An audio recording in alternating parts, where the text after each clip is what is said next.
అక్క ఏంది నీ మైండ్ ఎటు పోయింది?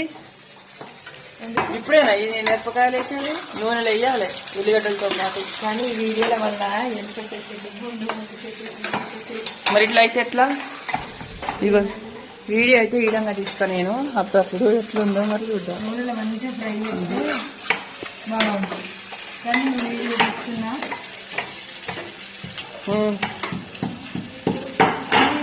వల్ల నాకు మకేటో పోతుంది కూర. వీడియోలు తీయడం అంటే ఈజీ అంటారు, మెంటల్ టెన్షన్ అవుతుంది మొత్తం. అంతేనా? వీడియోలు వీడియోలు వీడియోలు వీడియోలు. కానీ నువ్వు ఆలుగడ్డలో ఖరాబ్ చేసినావు. పచ్చిమిరపకాయలు నూనెలు వేసేటి ఉత్తి వేసినావు. వాళ్ళు తింటారు మరి అట్లా. ఇప్పుడు ఆగుతుంది. అరే కూర అయితే ఇంకొక వీడియో తీస్తా నేను. ఒక్కటే 5 నిమిషాల కూర అయిపోతుంది. తినేస్తాను.